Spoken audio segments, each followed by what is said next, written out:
Let me show you how I make my mango cake with Swiss meringue buttercream. I start by mixing room temperature milk, vegetable oil, and vanilla extract. Mix everything until combined and set aside. For the dry ingredients, I'm adding baking powder to cake flour.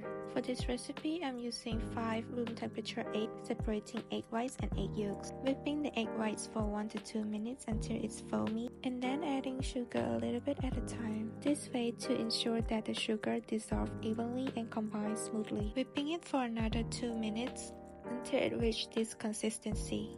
Adding in room temperature egg yolks. Mixing everything lightly. And don't forget to use spatula to scrape out the edges of the bowl to make sure everything is well combined. I'm also adding in flours into 2 parts by using a strainer to shift it and a spatula to fold the flour in. Taking a little bit of the batter, mixing it with our milk and oil mixture. Mix everything really well and then pour it back into our batter. Make sure you mix the batter evenly and using the folding method to fold in the batter. It should be looking smooth and this consistency. Preheat your oven to 350 degrees. Pour the batter into the cake pan, fully line it with parchment paper. And then I lightly tap the pans to release some air bubbles. Bake it at 350 degrees for 40 to 45 minutes. After it's done, remove the parchment paper and let the cake cool down on the cooling rack while you work on your buttercream.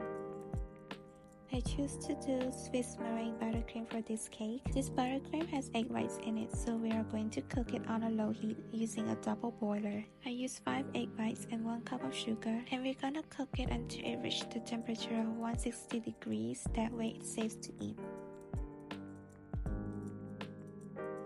I pour the egg whites into a mixing bowl and I whisk it with a hand mixer on high speed. If you have a stand mixer, it's going to be much easier and a quicker process. We're going to whisk it to bring the temperature down to around 70 degrees before we're adding the butter in. Here I'm just whisking while checking the temperature. Once the temperature is around 70 degrees, you can start adding in butter 1 tablespoon at a time. As you keep adding in butter, it might start to curdle like this, but don't worry because it's just a part of the process and you're just going to keep mixing it until it's becoming this smooth texture. Once you add in all of your buttercream is done. You can decorate your cake however you want to. I'm adding the first layer of buttercream and then the fresh mango, and then I add more buttercream on top. For the second layers of cake, I'm adding mango puree, and then the fresh mango and the buttercream, and the last layers of cake.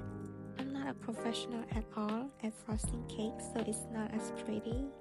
I did the mango drip glaze and left the leftover buttercream on top. I cut it out some flower-shaped mango, and to finish off, I'm writing a happy birthday for my friend. I hope you enjoyed this video and thank you for watching.